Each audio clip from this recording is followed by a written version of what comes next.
Alright, so just to start with and just to introduce myself for those of you that don't know me, my name's Ahmadi-Khattir and I work for Sport England. However, I am based in Greater Manchester. So Sport England know me as the local pilot manager for Greater Manchester, which means absolutely nothing about my job, if I'm honest. And I'm in the area to represent Sport England as part of the pilot work. But my job is about getting involved with the work, adding value, contributing, being part of it and sharing the journey. I am absolutely not a contract manager. I know nothing about any contracts and I'm not based in London. So I'm what we class as a remote worker. I live in Lancashire and I'm in and around Greater Manchester all the time. And that's quite significant for us really, because it's about us being part of this pilot way of working rather than just managing one of our investments. So just briefly, for anybody who hasn't heard anything about the pilots before, or those of you that have, just as a reminder really, I'll let you read it.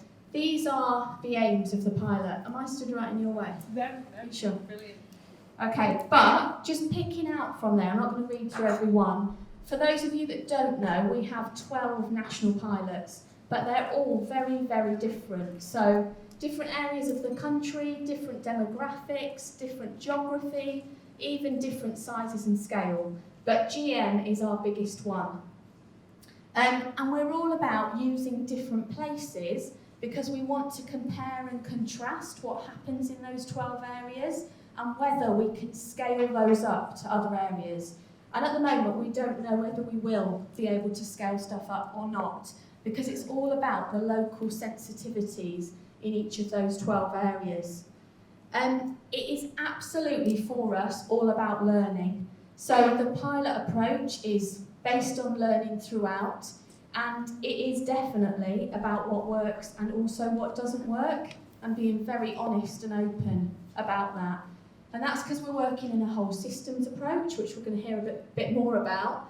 And we know that for some health behaviours, there is evidence to suggest that this can encourage people to live healthier lives, but we haven't got all that evidence for physical activity. So this is a way of us testing that out, so hence the term test and learn. The other thing is really worth saying is we are absolutely focused on inactive and those people that are underrepresented in terms of being active. And that doesn't mean that the rest of our organisation isn't interested in other people. We still have numerous other departments pushing investment into people who are already active and keeping them active, and those that we want to encourage to be more active. This is just one area of our work. Okay, and finally, the reason that we are investing in the pilots, and I think it's worth being clear about it in terms of people who are inactive, is because the investment we've been putting into projects for many years, we've just not seen the shift in those levels of inactivity that we would like to really. So this is a chance for us to work in a very, very different way, a much more flexible way, really, really closely with the communities that we think will benefit the most from this type of work. I've got one more actually, I haven't put on there, but for me as the pilot manager for Greater Manchester, I have 10 colleagues that work across the rest of the country, and I think the great and unique thing about Greater Manchester is that we've got one pilot, but within that pilot we've got 10 locality areas, so we've got 10 very, very different opportunities just within one pilot to test and learn lots of different things, and the opportunity to try and scale that up between us. And that's really quite unique compared to areas like Withensea, for example, which is our smallest pilot area. Okay, so just a reminder as well. So these were the government outcomes from the Sporting Future Strategy in 2015, which then informed our Towards an Active Nation strategy, which is where the pilots really evolved from. And again, the unique opportunity we've got with the pilot work is because we have so much flexibility in terms of the way that we're being targeted as such. So we haven't got numbers around bums on seats. We're not being asked to deliver so many sessions. We're not being asked to recruit this many volunteers or that many coaches. We've got the opportunity to work right across all those different government outcomes, and for physical activity to be part of those outcomes, not just an isolated project, so to be embedded in lots of different sectors, with different partners, with different communities. Okay, this is just a reminder of the 12 locations across the country. And this is about whole systems approaches. So this is just one model of a whole system approach. There's a variety out there. This is the one we tend to use. But what is really, really important about it is that the individual is absolutely central to our planning and our thinking in the work that we're doing. Obviously, as you can see, throughout those layers, we've got opportunities to work with all sorts of people and do all sorts of different things that will encourage that person to be active. But the individual is central to our thinking. And that will come alive as Richard and Tom talk you through the approach that we're taking. Okay, so my last little bit now, which is quite a few slides, but I wanted to just give you an idea of the sort of things that we're starting to learn and we're starting to hear from our pilots. And this is a we, so this is a collective. This isn't about Sport England and what Sport England are learning. This is what about us and all of our partners across all the different pilot sites are hearing and learning about this work. Okay, I'll let you read it, but I'll just pick out a few. So one is that we continually keep reminding ourselves of why we're doing this. And that seems to be really important to stop us reverting back to a very traditional project management type approach. So we have to keep reminding ourselves. And that's because we're all human, and a lot of us have worked in this sector for some time, which means you naturally want to revert back to what is comfortable. And whole systems approaches are quite often uncomfortable, they're very messy, and they really play with your head. And you're thinking all the time. So a really good reminder is to ground ourselves in why we are doing it.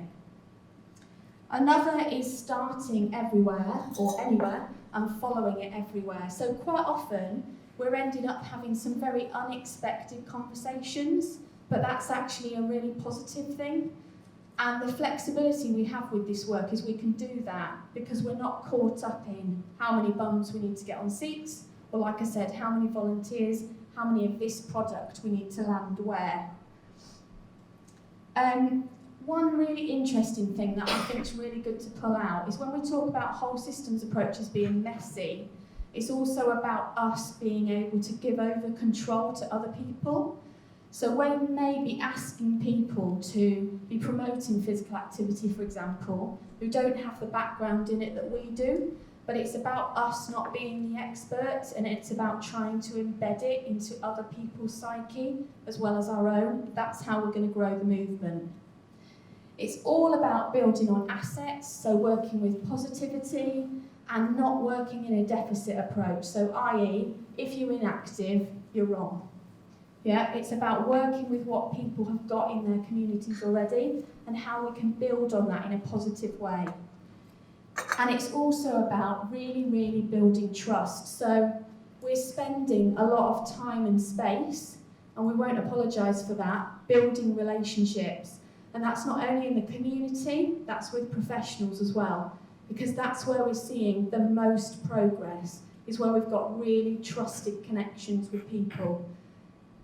And finally, I think we'd all agree, I hope they're all going to nod, all the pilot leads in the room now, but once you start looking in this way, it's actually a really refreshing way to work, and we're starting to really be able to see a way of working in a much broader, looking at a horizon type way than that very focused project management way. Nobody's nodding. Well, that's what I think anyway. Okay. And finally, just before I move on from this slide, right at the top, it's cut off slightly. it says, what are we learning about how we do that? And I think that's one of the really key things we are finding. We're learning that the how we work is actually pretty much more important than what we do. Okay, so I'm just going to take you through some statements now that have come out from our national community of learning and evaluation work.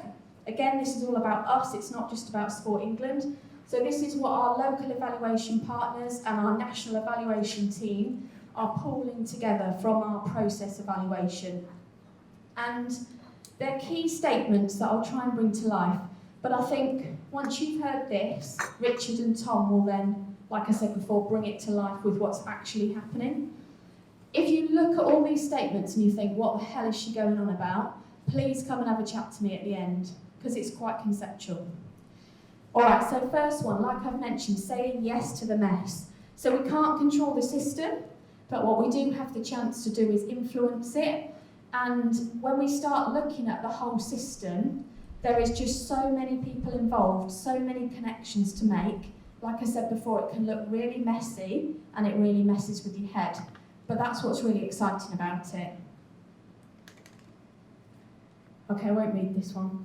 This is about the how again. And it sounds really simplistic, but it's about taking off the I am a professional or expert in sport and physical activity and just being a human being and building trust with people. And when I say that, that's all levels. It's not just with the community, it's with partners and professionals as well. Okay, so this one is talking about what success is going to look like.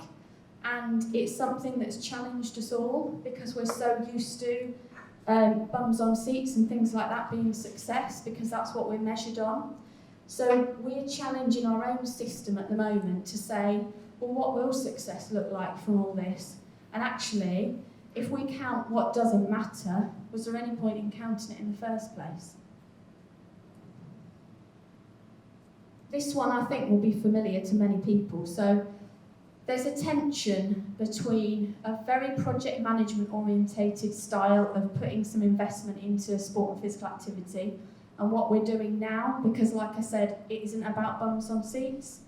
And at times we're getting quite a lot of pressure, particularly at Sport England, from people like the Department for Culture, Media and Sport, who want to know how many people have benefited from an investment rather than what the outcome and the wider benefit of that investment was.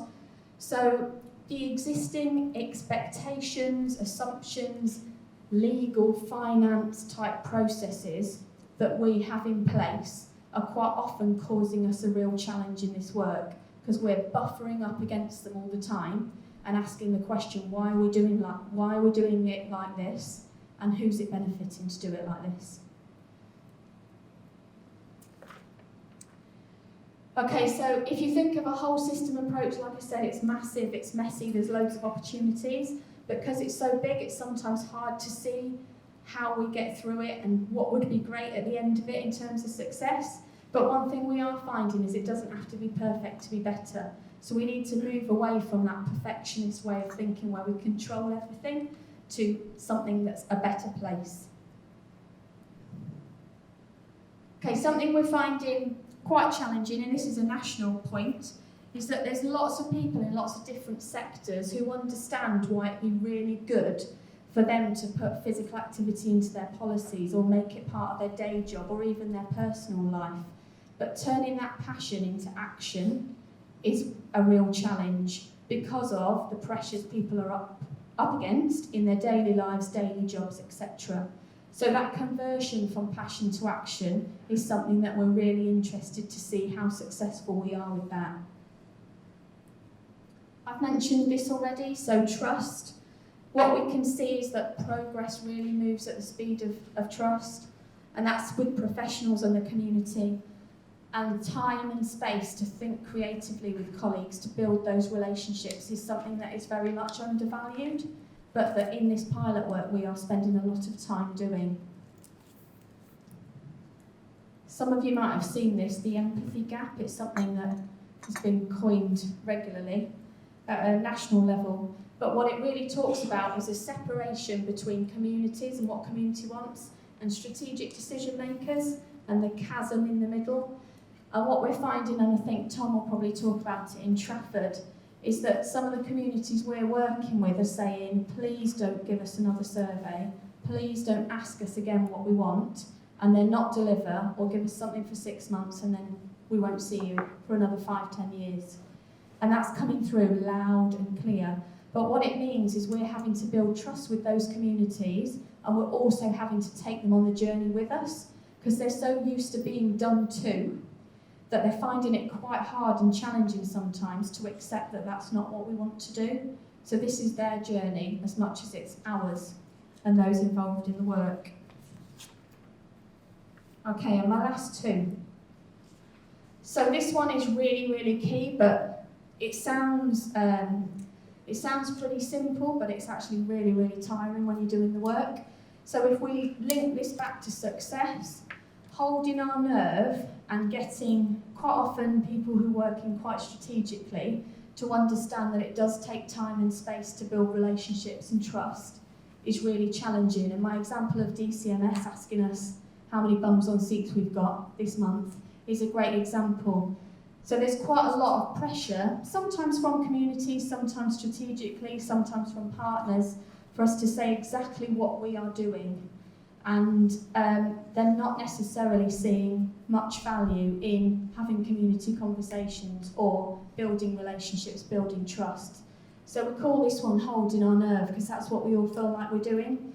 It's like we're having to dig in and say, no, this is really valuable use of time, quite a lot. And we're getting used to not apologising for that as well. And finally, demonstrating value. So this one is a little bit challenging when we've been thinking about evaluation, how we're going to evaluate this work with our partners. And that's partly because of people's expectations and assumptions of what value is. But what we really don't want to do is hit a target and then completely miss the point, like I just mentioned. Okay, my final one. So at Sport England, as part of the pilot work, we've got a real commitment to sharing this learning, and we do have a community of learning that some of you may already have been touched by or involved with. It's on our local delivery pilot webpage, and I just encourage you all to join it if you're interested. So we host webinars, events. There's always stuff being added to this website of where the pilot areas are up to and how we exchange that information. Again, like I said before, if you sat there thinking what the hell is she talking about, please come and have a chat to me. And then I'll pass on to Richard, Virginia.